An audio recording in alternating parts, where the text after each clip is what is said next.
What is crackling, everybody? Welcome on into the Heat Check Fantasy Podcast, powered by Numberfire. That's right here on the FanDuel Podcast Network and Numberfire.com. As today we are heading right on back to Muirfield Village for the second consecutive event at this course. This time it is the Memorial Tournament, and it is a loaded field with Bryson DeChambeau, Tiger Woods, Justin Thomas, some guy named Rory McIlroy. Should be a pretty fun event for DFS as well. My name is Jim Sonis. I am a senior writer and analyst for Numberfire.com. Joined here, as always, by Brandon Gadula. He is the managing editor for Numberfire. Brandon, this is our final podcast together for like a decade because I go on vacation first and then you go on vacation. So I'm already feeling like a separation anxiety. How you doing?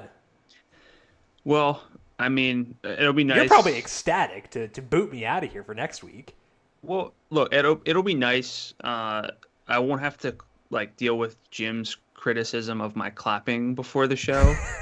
I guess we have to clap to sync up the audio and video or something. Yeah, it's so way we had to beyond do that. me. And I specifically ask Brandon to clap well because he gives these weak claps that barely register on my audio app, and it's just kind of it makes me tense when you don't clap well. So I specifically ask you to clap well, and then you blatantly disregard my command, and you're like, no. Cal, our video producer, compared it to two knees clapping, which I think is the most accurate description he possibly could have given. It's terrible. Try. I mean, if you put that on my tombstone that I couldn't clap, I'm not gonna care. I care. Even when I do that, my hands sting. So Just I think clap it better. might be the mic because I clap pretty hard. No, It's you. It's you. Operator error. It's terrible. I am sad that I won't be able to push Emiliano Grillo on you against your will for the next couple of weeks. That makes me sad personally. But yeah, I mean, we got one last ride. I was feeling sad, and then you just made fun of me for the claps for the 50th week in a row. Justifiably. So, I mean, you know what? Maybe it's good. But I would make fun of you if you clap better. I'm just gonna get some sort of device that I can just make a noise with. They make clappers. Maybe I'll get one. Those things that you bring to baseball stadiums and you swing them together and they clap for you. As a lazy person, they are a dream come true because I don't want to clap myself. It's way too much effort. Those were a dream come true back when you could go to places with other people. But I think I need to get you one of those. Yeah, maybe. But I mean, it is going to be strange. Breaking down some of these fields, solo. It's always good to get some of my checks, out there and have you tell me why they're Jim not. Jim likes Joaquin Neiman this week, abandoned ship. Jim is using Sung J M, trying to buy low again, abandoned ship. It's it is a good check. I agree. Although, to be fair, when Colin Morikawa started off hot last week, I was like, this is the most obvious thing ever. We know how good Morikawa is with the irons. He might be the best iron player in the world right now. And I was talking, don't put a lot of stock into these recent samples. Trust the longer term. Colin Morikawa sitting there, just didn't really think about him enough. Yeah. So and that's on. You got off your Colin Morikawa bunga tweet after he won. So we got that out of the way. But now we're going back to Muirfield yet again. We're going to talk about that in a second. But also, I should mention, even though I am on vacation this next week and then Brandon's on vacation after that, we're still going to have a PGA podcast every week. It will just be different. A couple solo pods in there. Brandon's going to call in from basically Russia. I don't know. Wherever you're going to be. Mount Hood, maybe. Mount Rainier at that point. I don't know. I have no idea. Anyway, you're going to be somewhere. You're going to call in, and we're going to talk golf. So you'll still get your takes off, but we'll still have a PGA podcast every week, Tuesday here on the Numberfire Daily Fantasy Podcast feed. So make sure you're subscribed to that. Different format because it might be some solo shows, but we'll still get you your content here in the same feed. NASCAR podcast for the All-Star race, which is Wednesday night, is already posted. And then a podcast for Texas, which is on Sunday, will go up Thursday. It's already been recorded, so sorry. I kind of had to get it out beforehand, but All those things are available in the Number Fire Daily Fantasy Podcast feed, so make sure you are subscribed so you can hear Brandon and I bicker once we get back to that in the very near future. But first, let's talk about the Memorial, which is this weekend, again, at Muirfield Village Golf Club. It is 7,392 yards. It is a par 72, and the big saving grace, I would say, is that it is finally a smaller field. It's down to 135 golfers instead of 155. That's the good thing. The bad is that the 135 golfers here are all really good. That's scary. So although a higher percentage of golfers will make the cut, it's still going to be tough. So Brandon, when you look at this course, what are you focusing on statistically, and were there any big takeaways from last week? Yeah, so I mean, the difference in 20 players takes the cut from about 42% to 48% of the guys making it, which is still not half. And that's problematic. I think if anything, yes, more golfers will make the cut, so you can think that you can take more chances, but really more of your opponent's lineups are going to have 6 of 6 make the cut. Probably not substantially so because it's still very difficult, but it is still very, very important to try to roster golfers who have realistic odds to make the cut and not punt too often. So I'm keeping that in the front of my mind. Last week at this course, according to datagolf.com, 41% of the scoring is explained by approach, which is obviously the most of any of the 4 strokes gain categories. I mean, 40% when there's only 4 options, it's going to be number 1. 32% came from putting, which is actually less than usual. And just 11% of scoring was explained by strokes gained off the tee. I think that hurts a few golfers this week. We can look at Bryson primarily for that, although Bryson can club down. He's been hitting fairways at about a field average rate, which is insane for how much distance he has, but he can club down. So I don't think that means don't play Bryson this week. But with how thick the rough got last week, and it's going to continue to grow, we need accuracy off the tee. We need iron play to be pretty nice, pretty pristine. We can't really have golfers getting into a lot of trouble. So I'm keeping my key stats pretty much the same as I had last week because, I mean, tee to green performance based on approach is just the most predictive way to play DFS golf. So I'm sticking with strokes gained approach, driving accuracy, strokes gained around the green just to get out of trouble, bent grass putting, and birdie rate. Yeah, so last week we were different because you were looking at accuracy, whereas I was looking at distance. I am changing this week, not to accuracy, but to strokes gained off the tee. Despite the fact that it didn't count for a lot of the scoring last week, the golfers who did well were golfers who were good off the tee coming into the event. If you look at the top 20 golfers from last week and look at where they ranked on Fantasy National and various off the tee categories entering the event, the median rank for those top 20 golfers in distance was 60th. The median rank for accuracy was 79th. Median rank for good drive rate was 58th. And the median rank for strokes gained off the tee was 40th. So strokes gained off the tee was easily the best off the tee stat, which makes sense because it's just trying to gauge those things.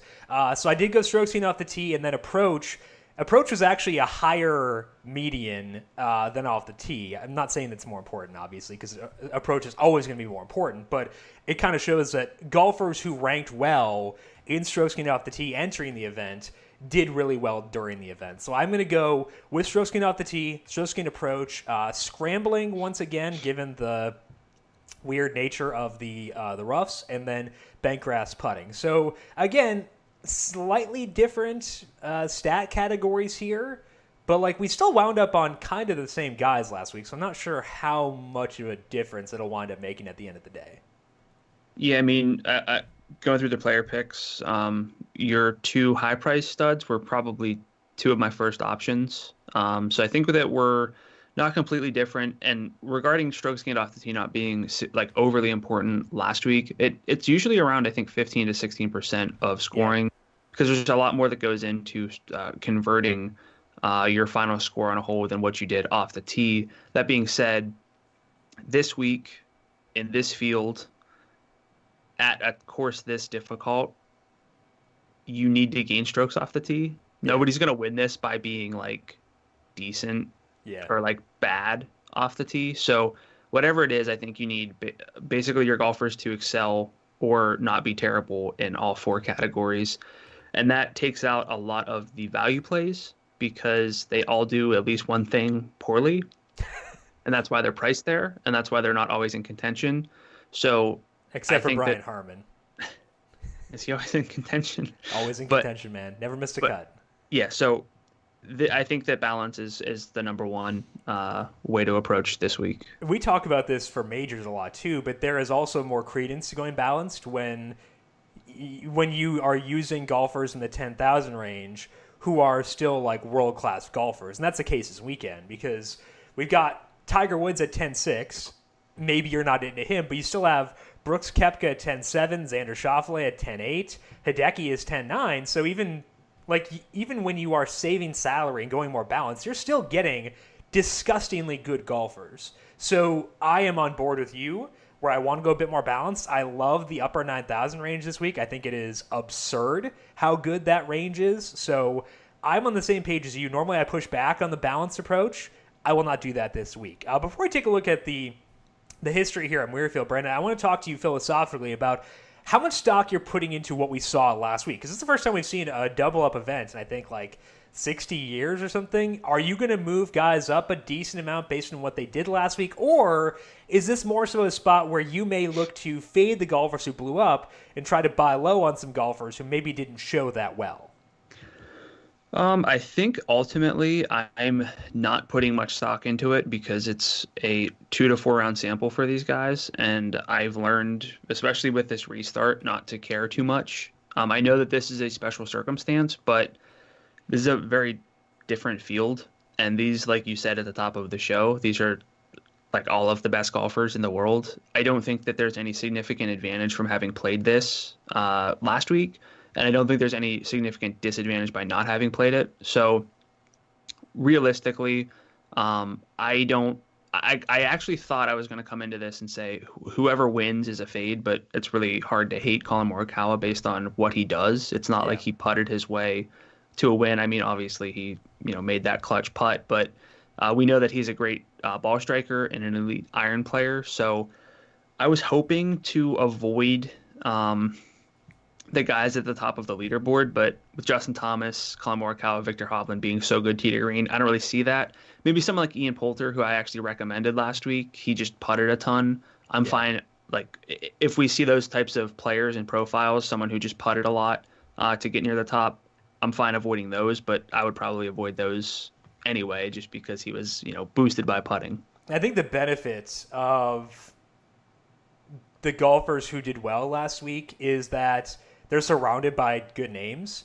Like, in general, sure, we would expect the public to gravitate towards Collin Morikawa off a win, but will they gravitate to him over Jon Rahm, who is 11-4? I don't know. So, I think it kind of goes to what you're saying, because the big reason to fade a golfer who wins is under the assumption they'll be popular, but I don't think that's necessarily a correct assumption to make for this weekend, given how good the field is. So I think that I'm on board with you, where I'm not bumping those guys up, but I'm also not crossing them off because they did well this past weekend. There's some golfers who I think may have underperformed a bit this past weekend who I want to get at because I do think there's an advantage to having just seen this course.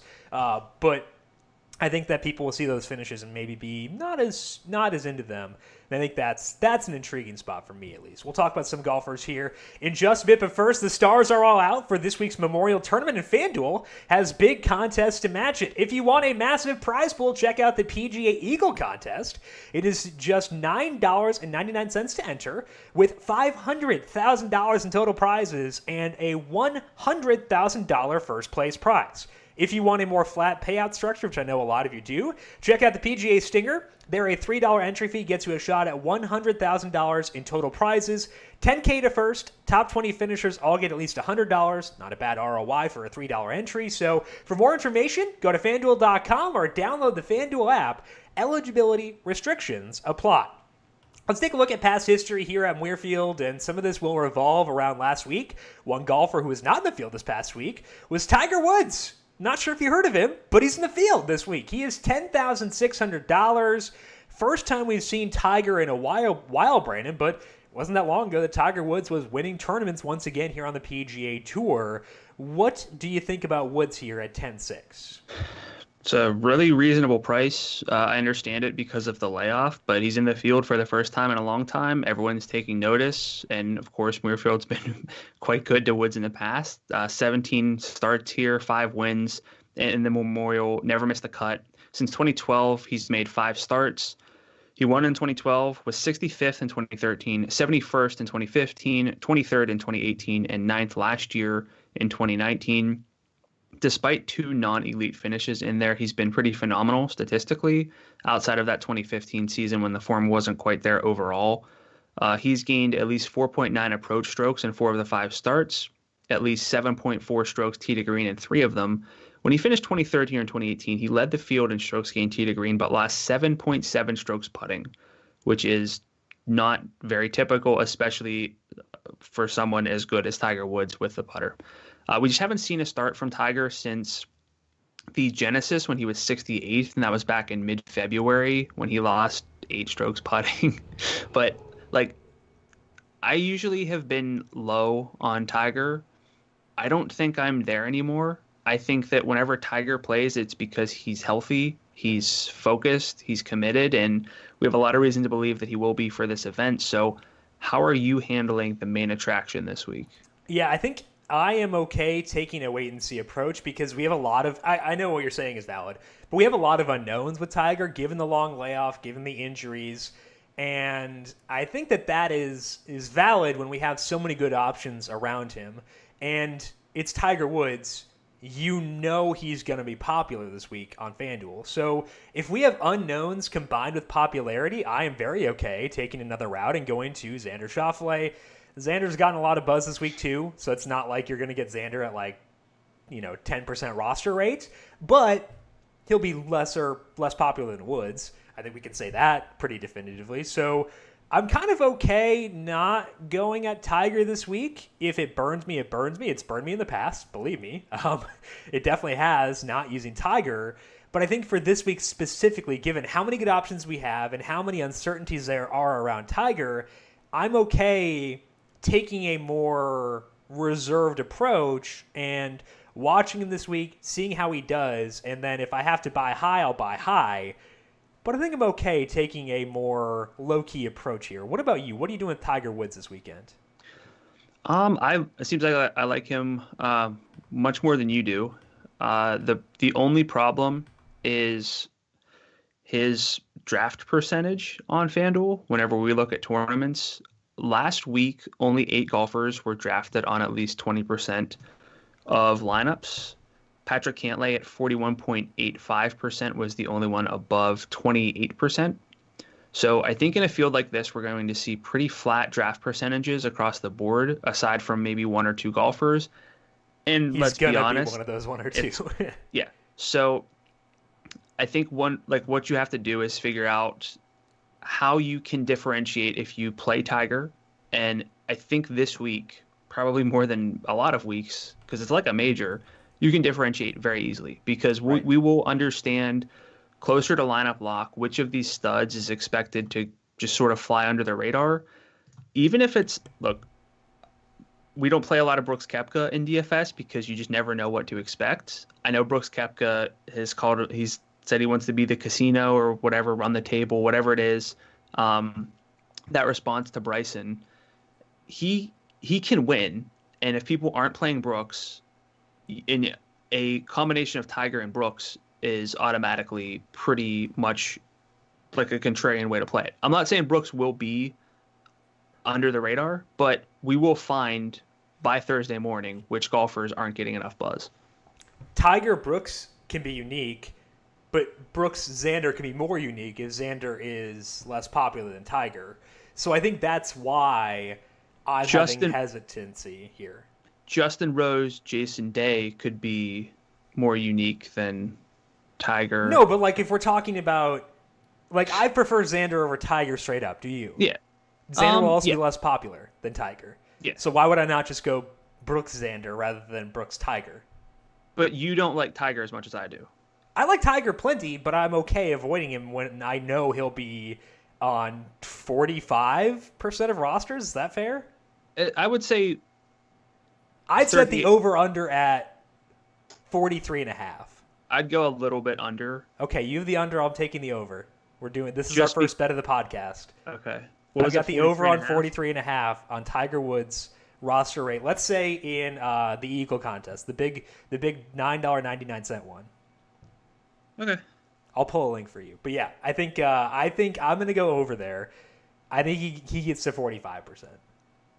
I wouldn't be surprised, but I think that we have enough options where it might be closer to 40, which is still crazy high. Okay, we shall see. I don't think we've done a roster rate bet in a while. This is interesting. Usually our bets are terrible. This one's kind of fun, actually. Oh boy, I forgot to check. I had Munoz over Grillo last week. Munoz, I'll talk about him, but he missed the cut.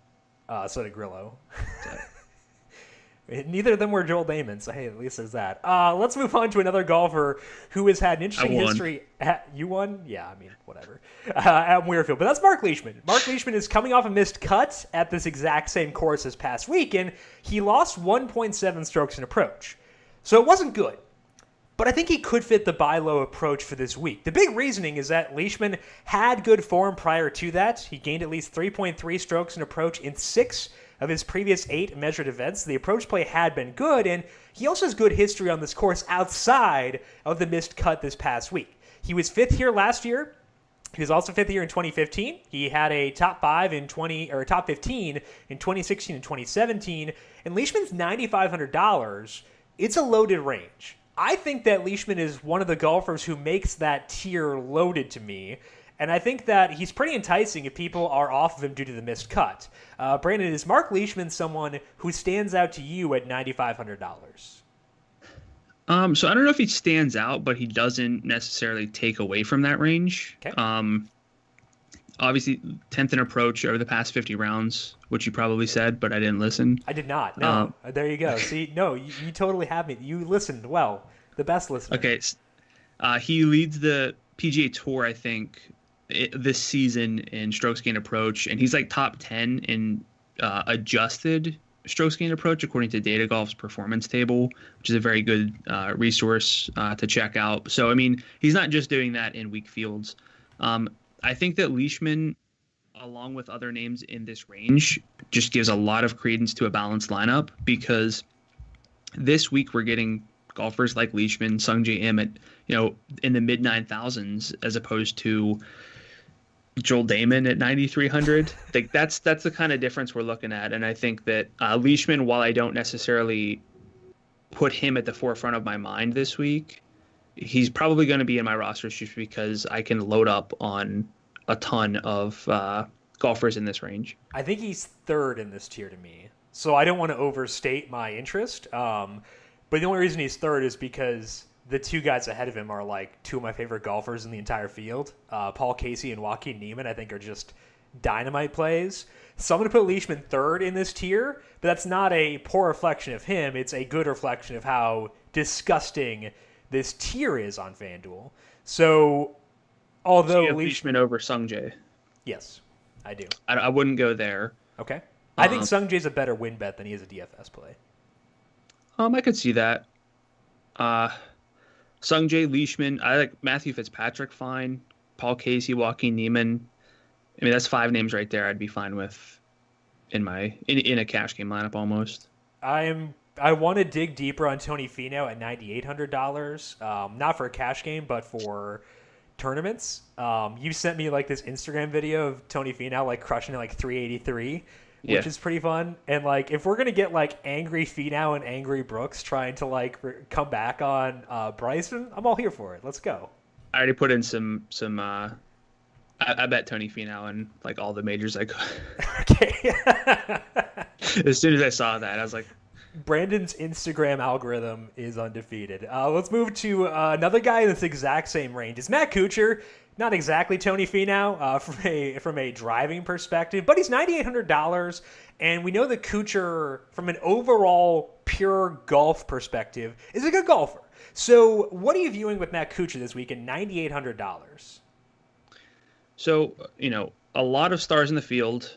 We probably want some balance to get like 4, 5, potentially 6 big names, as opposed to 2 or 3 big names and some long shots. So Kuchar at $9,800 is in that salary range where he could fit a balanced build.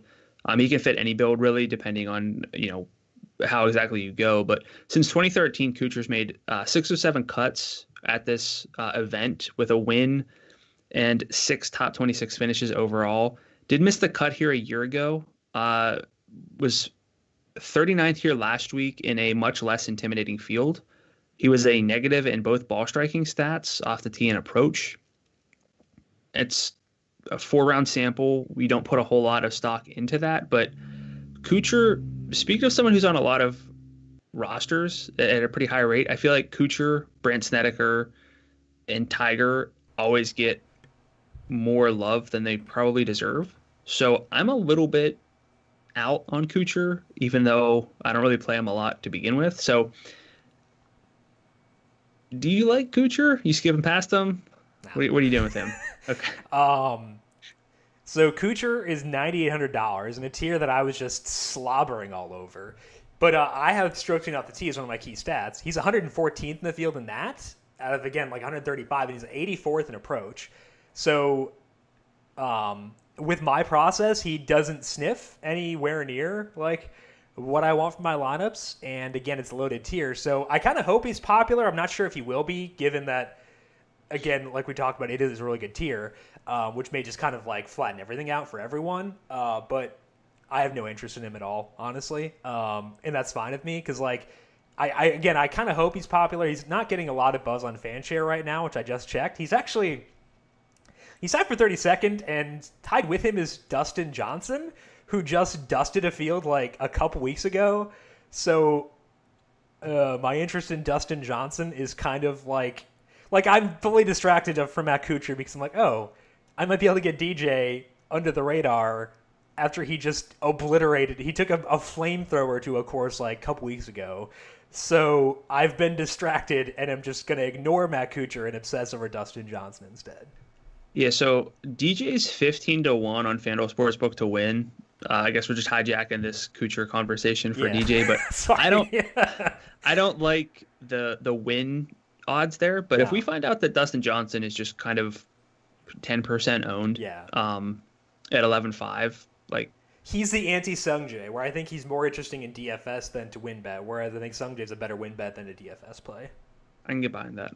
All right, let's talk here about a value play in Rory Sabatini. And Sabatini doesn't fit the buy low approach as far as golfers who were here last weekend. He finished 17th, but the knowledge of this course could make Sabatini a value play at $8,900. The 17th place finish for Sabatini was his 13th time playing this course.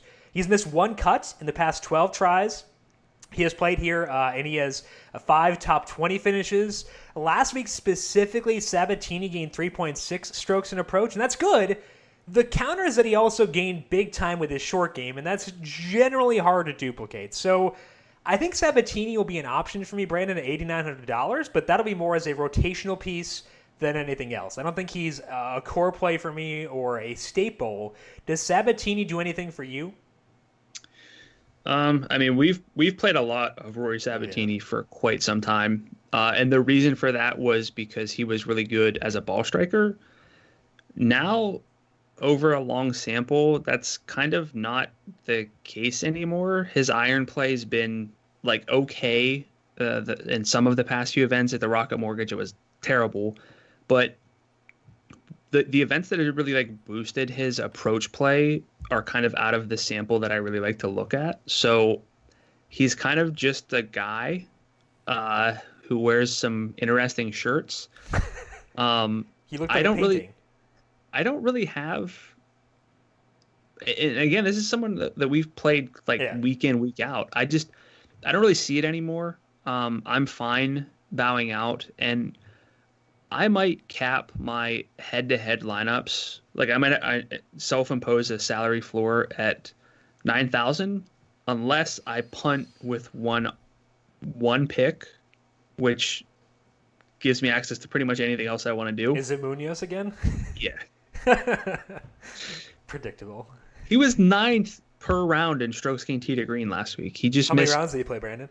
2. I think I have the stat. He was like 29th in the full field in strokes gained tee to green despite playing 2 rounds. Yeah. So why did he play 2 rounds? because he missed the cut. Because he doesn't always putt. But he's not. He's not a terrible putter. He's not a Corey Connors guy where he's just spraying it. And Corey Connors is 9,000. Like, Yeah. Corey Connors is not Sebastian Munoz. Don't confuse Right. that. But, like, I know what you're don't tell saying. me to trust Corey Connors. I know what you're green. saying. I'm just saying. I'm just rubbing it in a little bit because I Yeah. think it's fun personally. Maybe Oh, that's just me. because you picked Corey Connors. I've won 3 straight bobbleheads. I'm allowed to talk smack, right? 3 Because straight, you 5 definitely of 7. didn't win like 8 straight earlier this year. 3 straight and 5 of 7. So I gotta figure something out. No, you really don't. That's okay. Let's take a look at some current form here. Actually, before we do that, I should mention I don't think I'm going to cap it at 9,000 for a floor. There are some golfers around 86, 87-ish who I like, and I'm okay going. It's Lucas Glover. I'm okay with Lucas Glover in cash. Well, you said some golfers. That implied multiple. It did. I was lying. It's Lucas Glover. I'm okay with Lucas Glover in cash, and I think that might be my floor for cash games. I would, if I needed Eric Van Rooyen to 82, I would like kind of give it some consideration. But I think for me, it would probably be the 87. So we're not super far off there from a floor perspective. I mean, I can get behind Glover.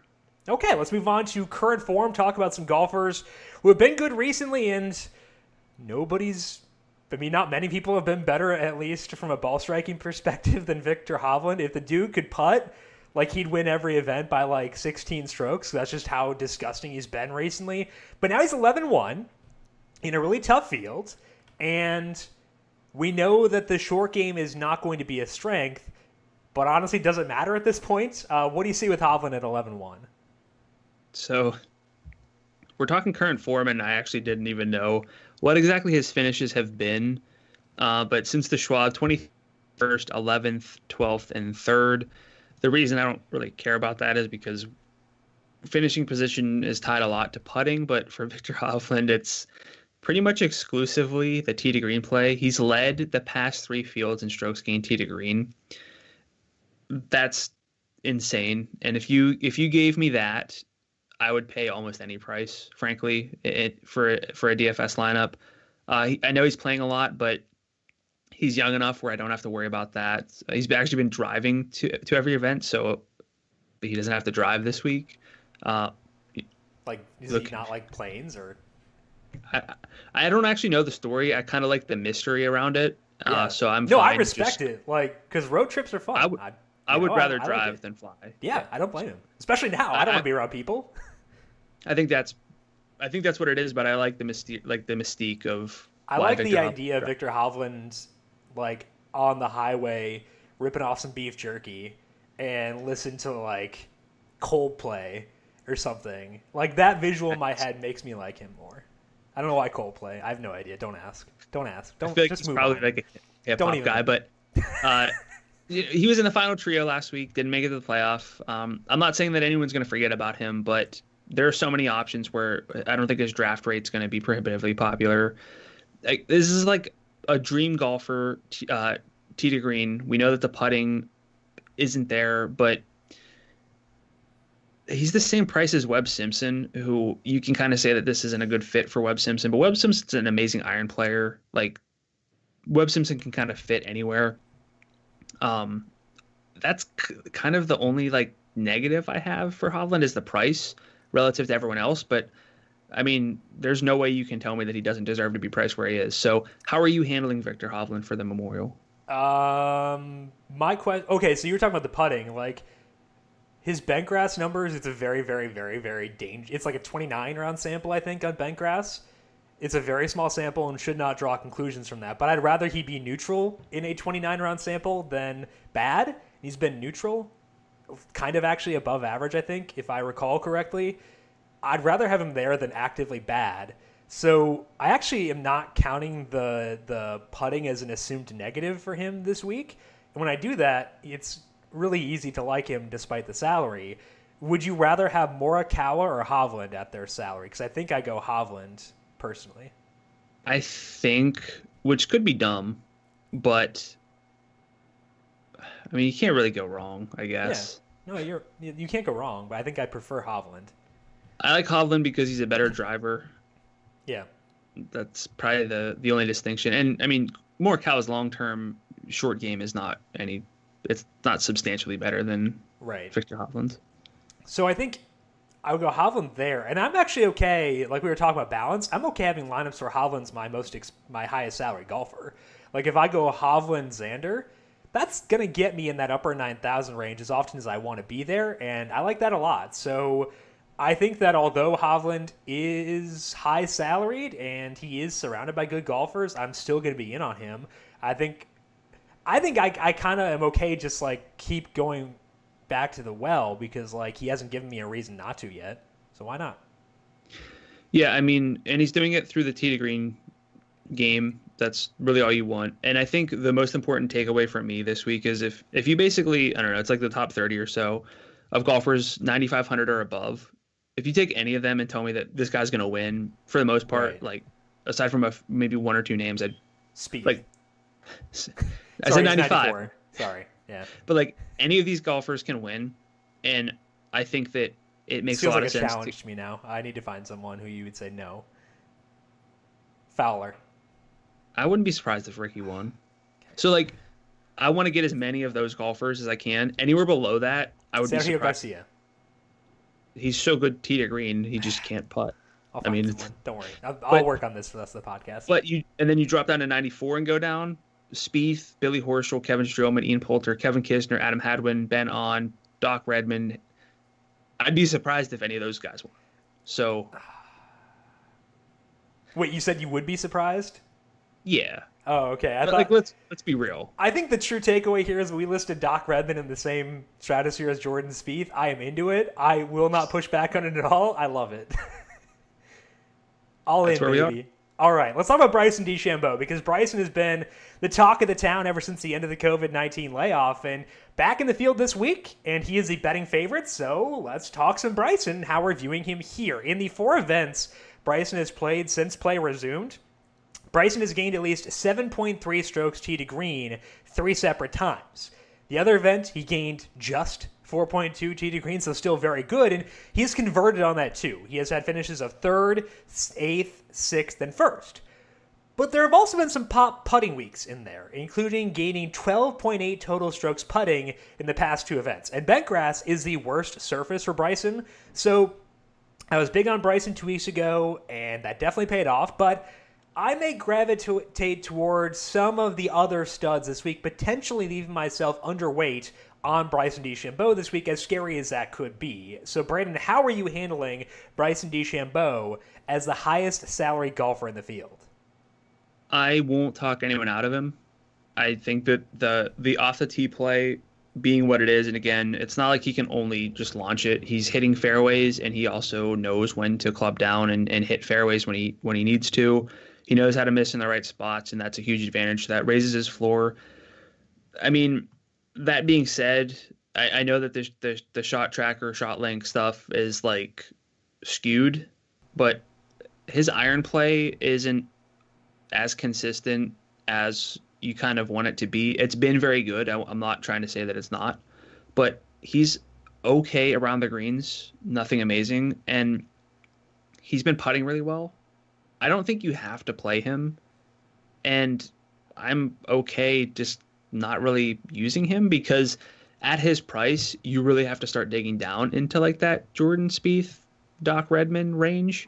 Yeah. And I don't know if the difference between Bryson and even John Rahm is big enough to go from, I mean, I should have had this example pulled up, but like you can get like John Rahm and Abe Answer or like Bryson and Spieth or something like that.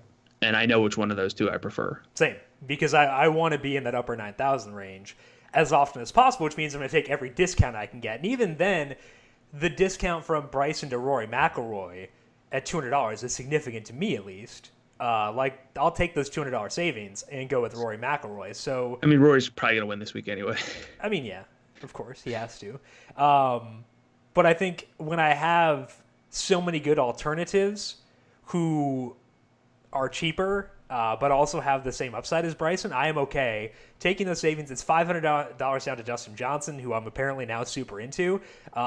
So I think that I'm just going to take those savings I think that Bryson's similar to Tiger, where if he burns me, he burns me. That's fine. I know that there is a decent chance that happens because Bryson's been crazy good. Tiger's won a couple tournaments.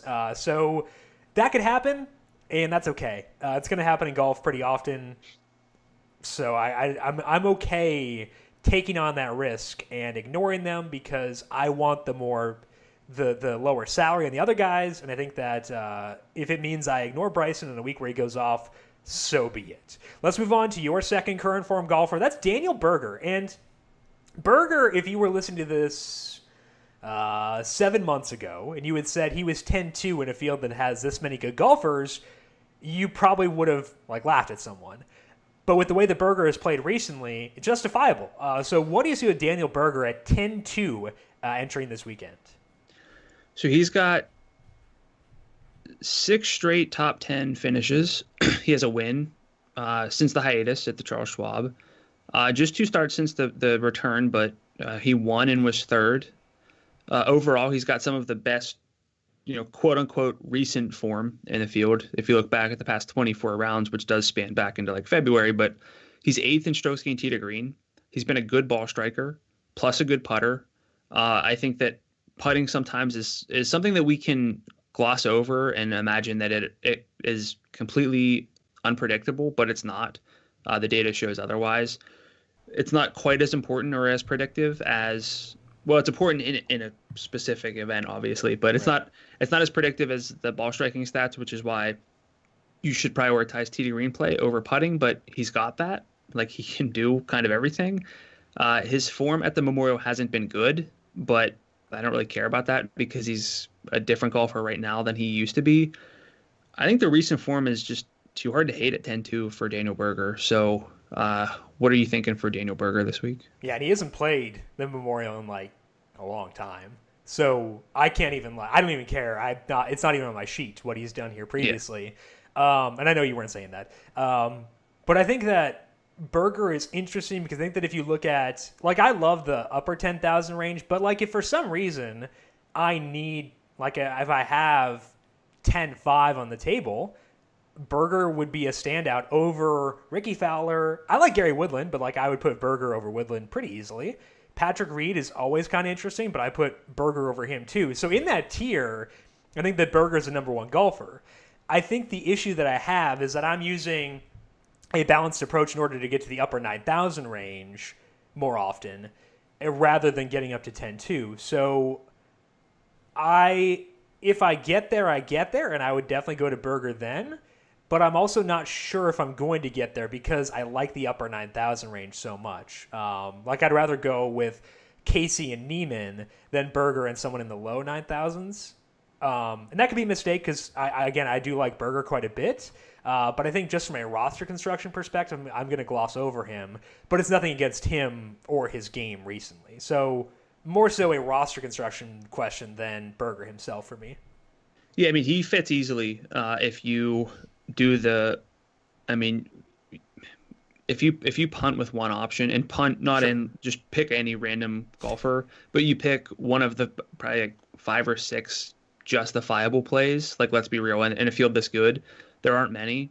So if you do that, he fits in really well. I still think that if you're okay missing out on any of the top few golfers, you can still put him in a lineup, and I think it makes a lot of sense. He might be underpriced for how good he's been, how consistent he's been, and I think that we can really kind of trust that this is a change. It's not just a recent hot stretch for him. Yeah. So I like Daniel Berger a lot at 10-2, so long as I'm not struggling with the rest of my lineup to get him in. I think that's a good way to phrase it. So he's not a priority for you. Is that what you're saying? He might be, because okay. I'm fine if he's my second or if he's my second highest, most expensive golfer, I'm going to have just about anything else I want to do. Right. So, he's probably realistically going to be third, but yeah, I'm fine with that because I think that he's underpriced. Okay. If I can get back up there, I will, but I'm not going to prioritize him over some of the lesser expensive guys. I think that's the way that I'd phrase that. So we were talking about the low 9,000 range not being all that intriguing. We could have a potential exception there in Doc Redman because he's back this week, but this time he's not 10K. Instead, he's down the value range at $9,100, which means I think he's worth discussing again. In the 4 events Redman has played since the end of the layoff, he has gained at least 4.7 strokes in approach 3 separate times. He was at 2.4 in the other, and the off-the-tee play hasn't been as consistent as the approach play, but he did gain 4.4 off the tee in one event and gained 2.2 in another. And that gives him a path to upside when you add in how good the approach play has been. Redman's sample on bent grass is small, and it's not great, but it's also not hideous. And he's in the same range as other heat check ball striking fays like Corey Connors, Scotty Scheffler. So I'm in on Redman this week, Brandon. It sounds like you may not be. What's your view on him at $9,100? So he's played 11. He has 11 starts in 2020. And how many of those do you think he's gained strokes around the green? I have no idea. 2. Yeah.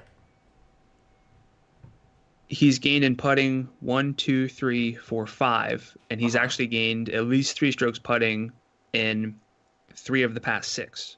So, like, he's got the around the green play is never good. But he has that kind of potential to gain enough strokes putting to have some upside. The approach play is almost always good. Off the tees, kind of hit or miss a little bit more than I would like, but right. I think for the price, if you're digging down, he does what you need him to do to make sense in a field this good. I'm not really okay spending down on golfers who only putt well because it's not going to be enough this week. Yeah, I think that's correct. Redman or Connors? Redman is 91, Connors is 9,000. Redman. I think that's where I'm at too. Like, I just believe in him a little more. Like what? Yeah, I mean, believe in it. Yeah, and I think it's easier to see Redman gaining in the areas where he is weak than it is to see Connors gaining in the areas where he is weak. If that makes sense. So I mentioned that Redman's gained like 3 strokes putting in like 3 of the past 6. Yeah. Has Corey Connors ever done that? He had like one. He did it at the Sony. He gained Sony. like 7. He gained 5.1 at the Sony, but he's lost in 2, 4, 6, 8, 10. So he's lost in 9 of 11 starts in 2020. Yeah. I mean, I would go Redman. I'd go Redman. You mentioned Poulter as someone who did well last week, and someone you recommended. I would go Redman over Poulter as well at 93. Yeah. Okay, cool. We're on the same page there then. Let's take a look at what the betting markets are saying for this week. Bryson DeChambeau is a favorite at FanDuel Sportsbook. He is 10-1. Then you get to Justin Thomas at 12-1, Patrick Cantlay at 13-1, and Rory McIlroy at 14-1. Then Dustin Johnson is 15-1. Colin Morikawa and John Rahm are all 22-1 before we get to Hideki Matsuyama, Victor Hovland, and Webb Simpson. They're all 25-1. Tiger Woods, 27-1. Brooks Koepka is 28, and Xander Schauffele rounds out the top group at 31-1. Brandon, we talked about a couple of studs so far, but from a DFS perspective, who is your number one golfer in this field this weekend? I think it's got to be Rory. Agreed. For the price. Look, it's very easy to like Bryson for assuming what he can do. It's very easy to like Justin Thomas based on what he did here last week.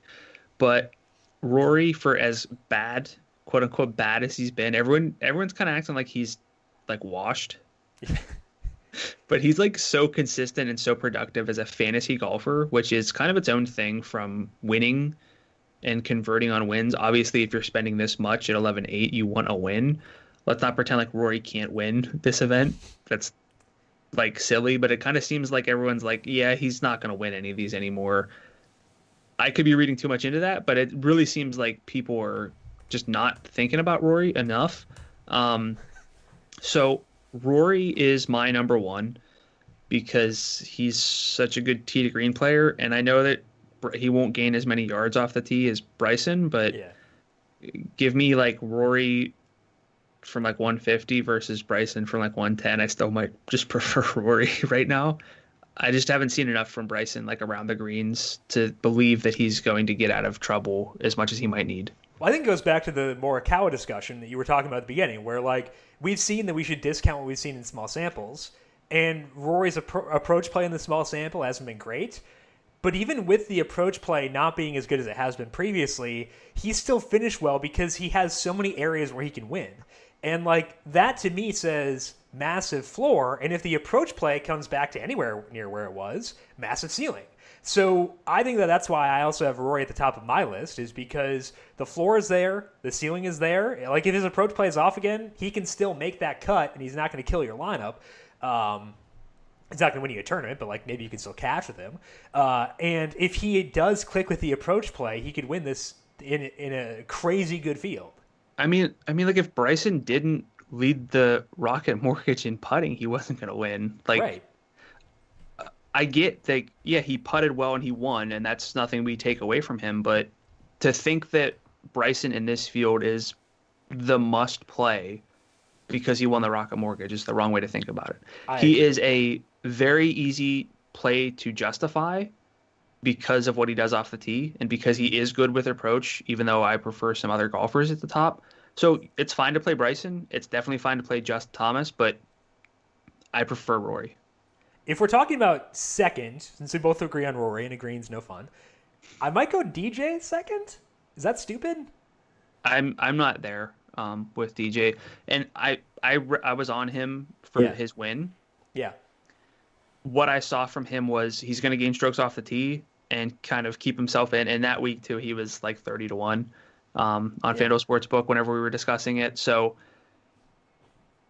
I don't know if DJ's the right fit this week. Like his long-term form over the past 50 rounds is probably the worst of any golfer above like 10-5 even. And he can get really hot, and I understand that, but I would rather play John Rahm. I'd rather play Patrick Cantlay. So if I'm looking for the number two, should we cut off Bryson and JT? Because I think they're all probably like 1A, 1B, 1C. I would look next to possibly Victor Hovland. Okay. I'm going to go DJ. 6 strokes in approach at the Travelers, 3.1 at the RBC Heritage, and the biggest issue with his long-term form has been the approach play, because he's 10th in strokes gained off the tee, even in that bad sample. Where did he do off the tee? He gained nothing in the Travelers. Yeah, that's the thing. Like, but he's 10th over 50 rounds. I know. It just it's insane. And he gained 5.4 off the tee the week before that, 3.1 in approach. So, I think that if I look at the long-term sample, I like his off-the-tee play, and the short-term sample, I like his approach. Maybe the approach regresses because he was really, really bad before that. But I don't know. I think if people are going to be off of him, despite having really good performances recently, then I'll be in on him. I think playing Dustin Johnson on FanDuel at a very low draft percentage is a very easy play to talk yourself into. Betting him at 15-1 on FanDuel Sportsbook is not. And I think I'm having some of that trickle in. Right. But I'm fine. If I'm going to bet, I'm just going to go Rory. Yeah, that without a doubt. So if you're betting a favorite, it would be Rory for me easily. We kind of talked about this before, but with so many just absolute bangers in this field, are you just going balanced rosters? Is that your default build this weekend? It has to be, especially like once we did the 95 and up. Like if I have to play Mark Leishman, Sungjae Im, and Paul Casey because I can like roster who like Daniel Berger, Xander, and like Hovland or something, I'm fine with that because this field really drops off to me at 9,400 and down. And yes, if you roster Lucas Glover and he finishes 20th again, and it saves you a lot of salary and you can spend up for Bryson and he runs away with it or whatever, yes, that's a good process. But the cut odds for these guys really drops off. The win equity really drops off. So I think if I'm building one lineup, I'm really encouraged by the balanced. Although if I just plug in Sebastian Munoz and pray that he makes the cut and is good enough to tee to green, I can do almost anything, and that's encouraging. But I think if I had to say right now, I'm probably not going to do that, and I'm going to try to cap it at 9,000 with potentially Harris English or Doc Redman, and then go balance from there. If you do Eric Van Rooyen at 80, I don't know if you're in on Eric Van Rooyen. I am. I always love Eric Van Rooyen, Okay, but so he's 82. I can't recommend him anymore because he's just ruined everything. I don't care. He's 82. If you plug him in, I can fill a lineup that brings me the greatest joy I have experienced in this entire quarantine. That's probably hyperbolic. But the lineup that I can make with Eric Van Rooyen in there, I get to pepper that upper 9,000 range. I get to use a couple of studs I like a lot. That's pretty fun. So I think that I'm on board with the one lower salary play, not Munoz, one lower salary play, and then kind of a mixed, a more balanced approach from there. I think that is going to be my go-to build for this week. I mean, it makes a lot of sense because, again, none of these golfers who are 95 or above are guaranteed to make the cut. And you can kind of say that any week and be like, well, why don't you just play all the $7,000 guys because they'll be low owned? Like, you can nitpick that conversation, but right. One of these golfers down here making the cut, and you really have a process for it, someone who's really good tee to green, to unlock pretty much 5 world-class golfers, like elite golfers, it's just a very simple decision. Yeah. And that is what I'm using against you in the bobble hat this week, so good luck. Which golfers have had odds that have shifted since things opened? I think the only golfer whose odds have lengthened is Tiger, from 25 to 27 on FanDuel Sportsbook, which was, I think, noteworthy. But some golfers whose odds have shortened: Patrick Cantlay from 15 to 13, Dustin Johnson from 17 to 15, Xander Schauffele from 33 to 31, Gary Woodland. I mean, I think I know he wasn't 33 at your book to begin with, but Gary Woodland 45 to 37, Abraham Answer 50 to 42, Jason Day and Tony Finau 65 to 55, Kevin Streelman 75 to 65, Joaquin Niemann 75 to 70, and then Byung-Hun An from 120 to 100. So we talked about Kevin Streelman entering last week as someone who had good course history and had come off a second place finish, and then he finished 7th last week. He's $9,300 and it's in a tier we don't like. I'm still not super drawn towards Kevin Streelman, so I'm guessing the betting odds is just like a course history play. I'm not in on him, but is that something that you are gravitating towards or no? I mean, he's 32nd in strokes gained off the tee, 29th in approach over the past 50 rounds, because he's going to hit fairways here. Yeah. I don't know if... I don't know. I feel like my spreadsheet's wrong, but I guess according to Fantasy National, over the past 50 rounds, he's 132nd in par 3 scoring, but 2nd in par 5 scoring. All right. I'm sure. Well, it's probably because par 3s are more centered around short game, and his like short putting? game is not good. Yeah, I just mean. I wonder if they adjusted for field strength, what his par 5 scoring would be. But yeah. I don't hate it. Yeah, I wasn't really drawn towards him because, like, again, the guys right above him are so good. But I don't know. It's that like situation. Am I good with Kevin Streelman at 93, or do I find a way to get $200 to get to Mark Leishman or Sung J M, or $300 to Paul Casey? Right. Which lower salary golfers have odds that stand out to you? None. So, to kind of give anyone with relatively short odds, I have to make it like 9,500 or below. We have Sung J M and Kevin Streelman, both at 65 to 1. Jordan Spieth 70 to 1. Billy Horschel and Mark Leishman 75. Ben On is 100 to 1. So is Kevin Kisner. Adam Hadwin's 110. Ian Poulter's 120. But there are only 2 golfers below 9,000 on FanDuel and who have odds better than 150 to 1 to win on FanDuel Sportsbook, and that's Sepp Straka at 130. He's 8,500, and Shane Lowry at 140, who is 8,900. So if your process involves kind of matching up win odds and salary, going to be a little bit of a tough week. Although, I mean, Sung J M at 6,500, 65 to 1 and 9,500 would help out a lot. Yeah. Yeah. It's it's weird. Like, it's weird to recommend golfers who are 250 to 1 to win, but like, I feel like that's kind of something we just have to embrace this week because the field is so good. You don't have to. Lower end. What? Like you don't have to risk it all.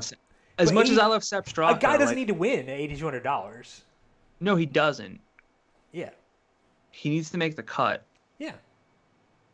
What are Erik Van Rooyen's cut odds?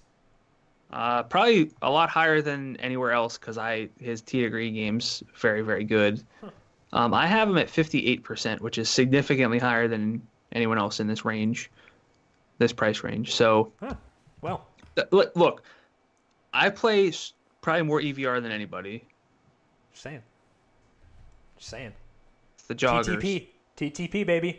Weather for this weekend, things are going to be kind of windy, actually, on Thursday. Winds will start around 9 miles per hour, but will increase to 15 miles per hour by noon. The golfers in the early wave will have a slight advantage, but everybody's going to deal with some kind of wind there. No wind at all on Friday, so I do think there is some credence to stacking early tee times on Thursday and hoping the wind gets wild on Thursday afternoon. I don't think it's a must, but it's an option. The wind is pretty calm Saturday before it picks back up throughout the day on Sunday, so it'll be around 13 miles per hour when the final group is rounding up on Sunday. I don't think you need to look at wind splits necessarily because I don't think it's high enough for that, but there is at least some thought to giving preference to golfers teeing off earlier Thursday. That's what I would say about the weather for this weekend. But let's dive into our player picks for the Memorial Tournament, starting off in the upper range. Brandon, who stands out to you on FanDuel for this weekend? So Rory's my number one.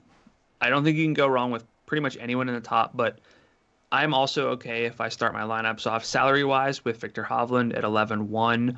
You couldn't really design a better daily fantasy profile than what Victor Hovland's given us with the amazing tee to green play. He's always in position for birdies. He's just so good at ball striking that the floor is elevated.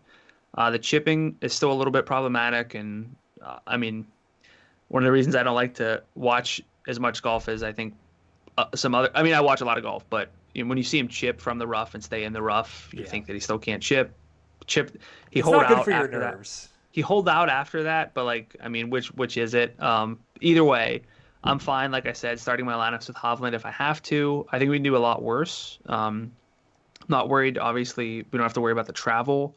But again, we can't really go wrong with any of the top tier. And I think I would rank the top Rory, JT, Bryson, Cantlay. I go Rory 1, DJ 2. Just going to double down. Let's do it. Maybe the no travel's a negative for Hovland. Like maybe he gets some juice out of these road trips. I don't know. If he doesn't do well, it's going to be because he didn't drive the car. Exactly. There are no other conclusions to be formed. So just make sure you check back on this. My favorite high salary guy is Rory McIlroy because the form since the end of the layoff has been okay, but I think with all the shiny objects at the top end of the salary pool, we could get a situation where Rory might not be as popular as usual, and that's a good thing. The main blemish for Rory has been his approach play since the end of the layoff, and he's actually down 1/10 of a stroke there in 3 events, but he's making up for it because he's making up ground off the tee. He has been lights out around the green, which is kind of what Rory does, and that could make his finishes unsustainable given that around the tee play is not as sticky, but the flip side is that if he gets his approach play back on track, he could go back to dominating.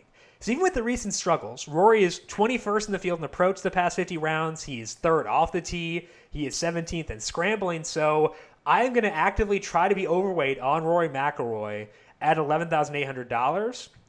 I don't think he is a must-play for cash games because I don't think anybody is really a must-play for cash games in such a good event. But I think he's someone I'm probably going to use in cash games. What's your evaluation on Rory?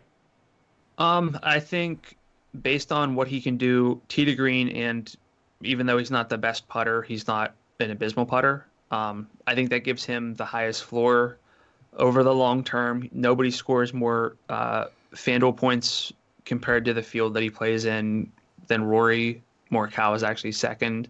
I don't think that Rory will command quite the attention that he deserves with Bryson and JT there. So for me, it's Rory number 1 this week. I feel good. You can never really feel bad about plugging in Rory McIlroy. All right. Who else do you like in this upper range? Just about everyone. So I'm okay saying Daniel Berger at 10-2 and really honing in on him because I think he's underpriced. And if you're okay playing guys like Daniel Berger, you can spend up for a third, fourth stud, depending on what you do with the rest of your lineup. Someone like Xander. I didn't really mention John Rahm, but I think he's a great win bet, a bounce back. Played pretty well on the weekend last week. I think everyone's just over John Rahm, and that's the kind of spot that we should probably dive back in on. But Daniel Berger, not someone I've really played a lot. That's been bad because he's been so good with those 6 straight top tens, but he's really good. Like I said, I talked about it already, but the tee to green game has been really good. And the putter has been helping him reach high end, but also it's a good thing to be a good putter. And I think that sometimes we look at good putting and say, well, he's bound to regress. He can still regress to his baseline, which is probably just a plus putter. Yeah. So that's the difference. So under 10 and under 10.5, I think Berger just opens up so much, and it just really gives a lot of credence to a balanced lineup. Like, regression is not to zero strokes gained putting. Regression is back to their true talent level. And it's also not, it's not regression to negative. Right, exactly. I mean, unless you're Corey Connors. But like, for John Rahm, I know what you're talking about. But then I had sad thoughts about every golfer we like, except for Xander Schauffele, because Xander is a good putter. Xander is my second high salary guy, and he did struggle off the tee last week. And part of his 14th place finish was good putting, but the longer sample on Xander says we should be ecstatic about using him at 10.8. Xander ranks 19th or better in all 4 of the key stats I'm looking at for this week. Justin Thomas is the only other guy who ranks in the top 20 in even 3 of those stats, and Xander does it in all 4. And last year at the Memorial, at this exact same course, Xander gained 4.7 strokes off the tee and 1.5 around the green. So although he didn't do well in those categories this past week, he can beast out in those categories at this exact same course. So I think Xander is like $500-ish underpriced for this event at 10.8. So he might be the guy I turn to most often of any golfer in this entire field. I know that might be a bit hyperbolic or might be overboard given that I do like some guys who are cheaper. Maybe I should make them my core plays and rotate in these studs, but I just think he's underpriced. What is your evaluation of your boy, Xander Schauffele? Yeah, I mean, at 31-1, there might not be a better win pick on FanDuel Sportsbook than Xander. According to Data Golf, in this field, he's I think 14th in adjusted strokes gained approach in 2020 and 9th off the tee, which like think about that. This field adjusting for the fields that these guys play, and that's insane. He is very underrated, and yes, he's not always in contention, which is scary because I track Xander more than any other golfer, so like I'm always aware of like where he is. But I think he's a great DFS play. I think he's a great win bet. And I really have no issues with Xander. I'm going to go back to him. Alrighty, let's move down to the mid-range then. Who stands out to you there? Abraham Answer at 99. I think that he kind of fits that, like, we've forgotten about Abe Answer. They have it on FanShare, I'll tell you that. Okay. Oh, no. Sorry. Well, that's surprising. I mean, it's warranted. He's tied for first with Tiger. Oh, wow. Okay. I think it's justified, just saying that, but I'm just letting you know. In general, Abe Answer's not been at the forefront of everyone's mind, but it's a really good price for someone who's top 17 off the tee and in approach over the past 50 rounds. He was like that can't fade a few weeks ago, and that's always silly for someone who's, for as good as Abe Answer is, he's not Bryson. Like, he's not, like, it's different. But Answer's finished top 14 in 3 straight starts since the return because of really good iron play. He's really accurate. He's a really good driver, and I think people don't really think about that. He could probably be like 10-3, 10-4 in this field, and that would make sense. But for 99, I think that Abe Answer is a standout play. I think he's a cash game play for sure. I think he's a good play for tournaments. I have no objections to Abraham Answer. I think he's awesome. It's another reason why this tier is good. So let's talk about Joaquin Niemann, also in this range. Niemann played decently well last week at this course, but not enough to gain attention from the public, which I think is a good thing for if we're talking about DFS, because we don't want it to be popular. Niemann probably won't get that. He gained 1.4 strokes off the tee and 4.1 on approach. just lost around the green to push him down to a 31st place finish, which is actually the worst finish Neiman has had at Muirfield. He was 6th in the Memorial in 2018, 27th last year, and then 31st this past weekend. And altogether, Neiman ranks 28th off the tee. He's 15th in approach, and that's in addition to being actually a plus putter on bent grass. So at $9,700, Neiman, not my favorite golfer in this tier. It's Paul Casey, and we'll talk about more about him in a second. But I think that Neiman is another name to add to this list. It's Answer, it's Neiman, it's Casey, it's Leishman. I think Finau's interesting too. There are a lot of good names here. Where does Neiman stack up for you in this range? He might be third for me behind Answer and Sungjae. Okay. But I mean, he was 18th in approach last week. His only struggle was really around the green. And I think we can probably buy into the idea that Neiman's baseline as a putter, at least on bent grass, is close to zero. Yeah, like I'll take it's that. not wildly negative, and that's what we've wanted for a long time. He virtually never, ever loses approach strokes, and that is something that gives him a floor and ceiling. So for 97, he's just another golfer who fits the balanced build, seems safe as can be. For someone priced here who's not elite. So Neiman, I would think third for me in this range. Okay, I think I put him second behind Casey. Talking about Sungjae Im, someone you had higher on your list than Neiman. Yeah, so $200 savings from Neiman, and technically better win odds on FanDuel Sportsbook. The current form, pretty spotty. I get that. That's why his price is low on really both FanDuel Sportsbook and FanDuel. But Im won the Honda Classic, was third at the Arnold Palmer, February into March. Since that return, finished 10th at the Charles Schwab, but then everything kind of just went into the dumpster. I missed the cut at the RBC Heritage, 58th at the Travelers, 53rd at the Rocket Mortgage, 63rd last week at the Workday Charity Open. Hasn't gained approach strokes in any of the past 4, but gained off the tee in 3 of them. I went back, and it's not that uncommon for someone as good as Sungjae, and specifically for Sungjae. He's had some cold streaks with the irons, and it will snap back all of a sudden. It's very hard to predict, but at 95 in this field, I think that's the right kind of chance to take, because if we find out that Sungjae is just forgotten about, he's 25th in fan share tags. That's going to be enough where he's not drafted on enough teams to care about significantly. So I think the upside's there for me.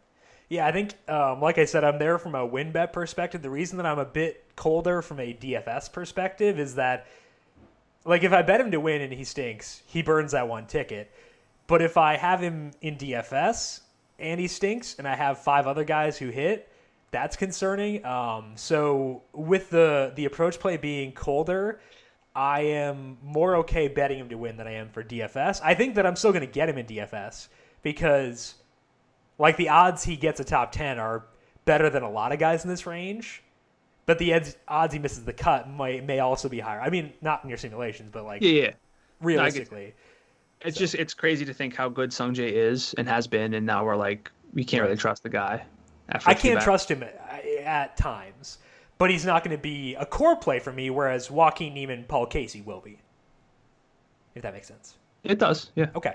So let's talk about Paul Casey. I've mentioned him several times as being my favorite guy in what is a loaded range. And it's hard to settle on just a couple of guys but I think that Casey is at the top of the list for me because he's someone who stands out both with his ball striking and his putting. He ranks 8th in strokes gained off the tee and 6th in approach. And bent grass is the best putting surface for Paul Casey. He is 25th there over the past 100 rounds. And Casey doesn't have any recent history on Muirfield, but he's played here 6 times before, so he knows the course. Most recent was 2016, and he did miss the cut there, but he has all the tools necessary for a top 10 finish. So I am good labeling Casey as my favorite golfer in this tier. He didn't make that list for you, Brandon. What pushed you off of Paul Casey? Partially that you had him written up. Oh. I thought you listed Im as your favorite guy this tier, though. Yeah. So Im... I like Im, Neiman, and Answer more. Okay. The thing that pushes me off Casey is the uncertainty. Sure. I don't think that Paul Casey needs to golf every week or every other week to feel like we know what Paul Casey is. He's very good. Tee to green. If you want to talk about win equity, it's there statistically. Yeah. The conversion is not always quite there. Right. I think that there's some safety, but he's like the putting can be bad enough where I don't feel particularly safe with him. Sure. And I would kind of think that Sung Jae's tee to green game makes me like him more. That's fair. Casey's not great around the green, so I think that's like fair, and Sung Jae is. So like I mean generally.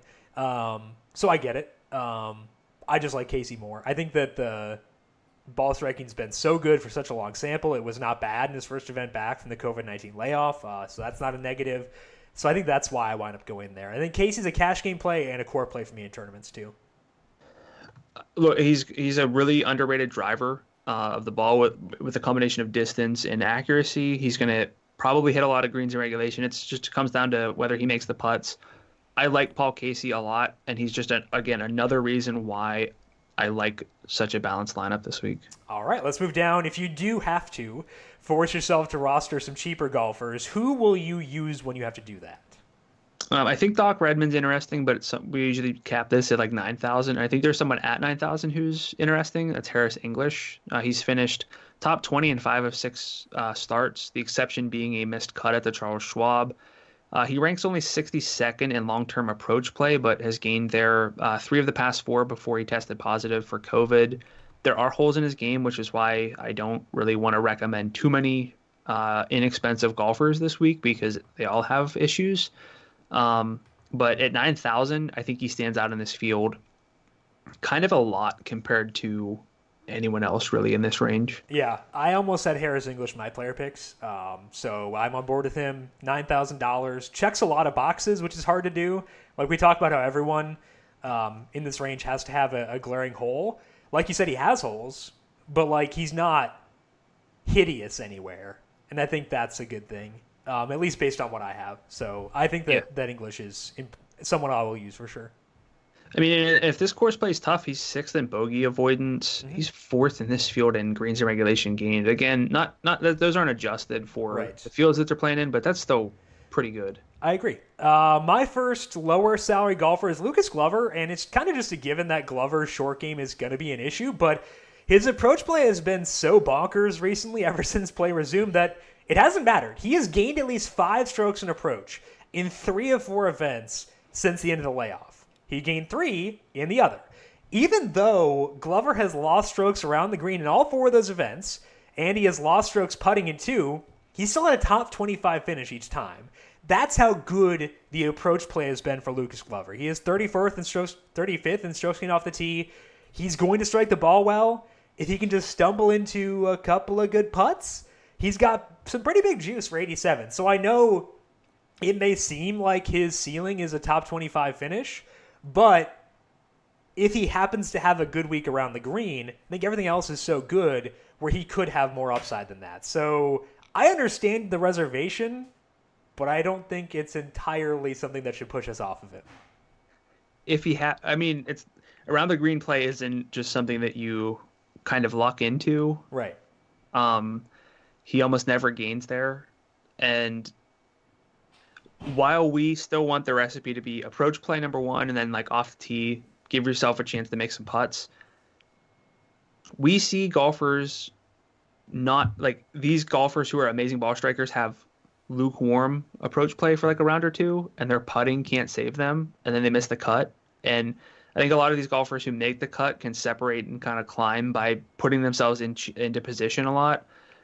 I think this week we don't have to take the risk as much. So while I don't hate Lucas Glover, I really think that I don't want to have to dig down here. I mean, I don't know why you're not assuming that he's just going to gain 16 strokes in approach again. It's not going to matter, you know?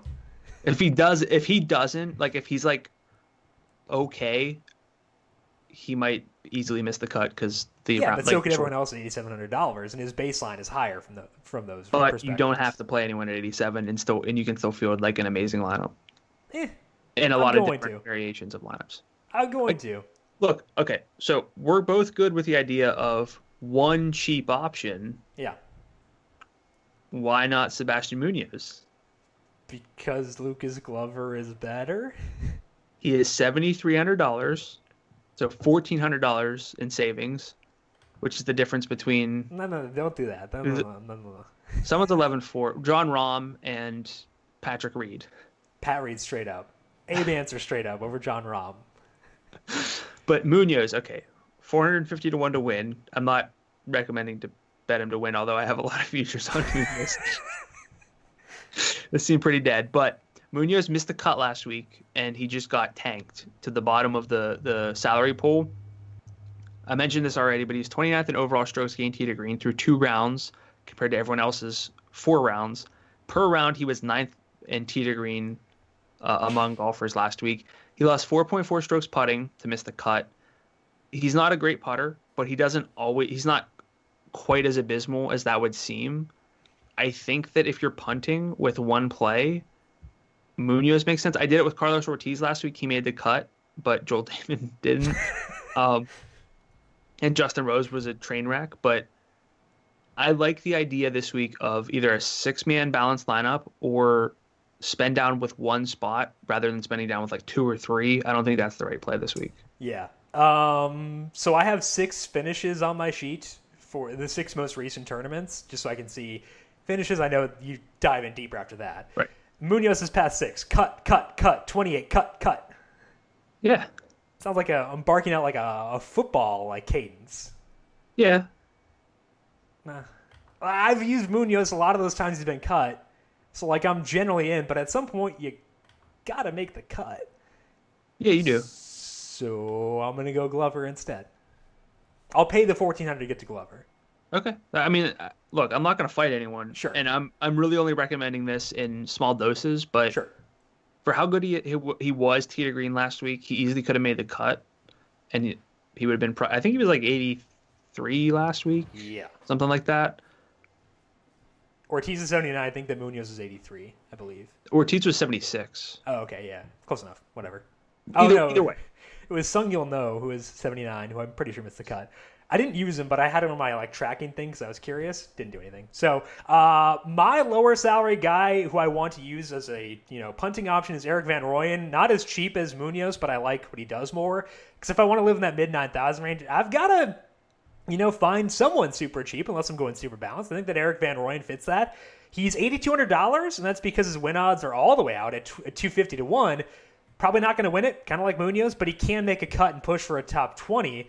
Van Rooyen's approach play has not been great in 3 events since play resumed, but it hasn't been bad enough to ignore that he's 35th in the field in approach the past 50 rounds. He is also 23rd off the tee, and we've seen Van Rooyen light it up against really good fields in the not-so-distant past. So I am down to buy him $8,200. I think that Van Rooyen fits that really well.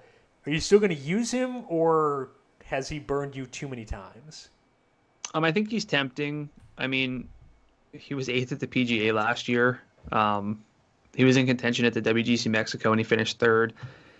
He just doesn't putt. Yeah.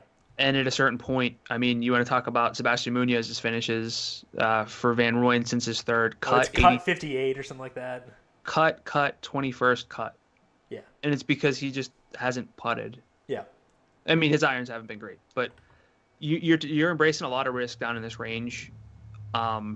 And you could be embracing risk with Eric Van Rooyen, have him make the cut, finish 25th, but you really wanted to jam in, like, take your pick of an expensive golfer, Hideki, Brooks, Tiger, and like those guys can still miss the cut. Yeah.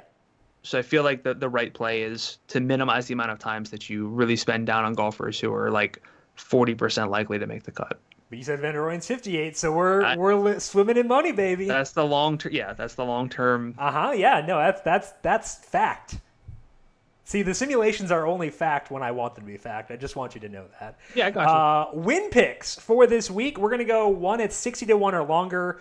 One, I'm gonna include anybody you want at the top end because I think it's a good enough field where we can do that. I won the bobble hat, so I get to pick 60 to 1 or longer. I could be a dick and pick Sungjae, but I'm going to pick Joaquin Niemann at 70 to 1. I'll let you have your Sungjae. That's okay. I like Niemann more. Actually, I like Paul Casey more. Yeah, just kidding. I was gonna say. Yeah, no, sorry. I need to stick with what I said. Paul Casey, 75-1. He is my win pick of the longer guys. Yeah, Casey's actually first among those guys in win odds in my Sims. So good pick. Good job. Thank you. So if I can go anyone, I'll go with Rory. Okay. Although I think some really good bets include John Rahm and Xander. Yeah. I would agree. Depending on what the number is, because Xander's 20 some places, and Yeah, that's true. It's enough to make me think. He's 31 on FanDuel Sportsbook. This is why you bet FanDuel Sportsbook, baby. That's right. Okay, who do you have for your long person? Sungjae. Long boy. Sungjae? Okay. Sungjae, it's a term long we use boy. in MLB DFS for if there's an opener. Anyway, long boy. I think I'll go JT. I know I mentioned I like DJ more than JT, but when it actually comes down to it, I'm picking JT. Justin You're picking Thomas, win picks. I mean, yeah, 15th off the tee, second in approach, sixth in scrambling. What more do you want? So if I can go just straight up with no salaries, no odds tied to it, I'll go JT over the other ones. If I can't have Rory, which I can't. Yeah.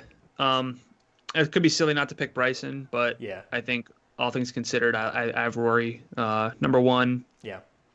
So I'm going to stick with it.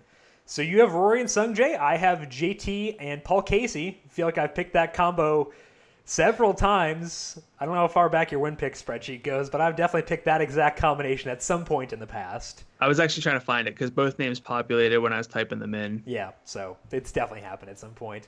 Any final thoughts for you, Brandon, before we close up for this week?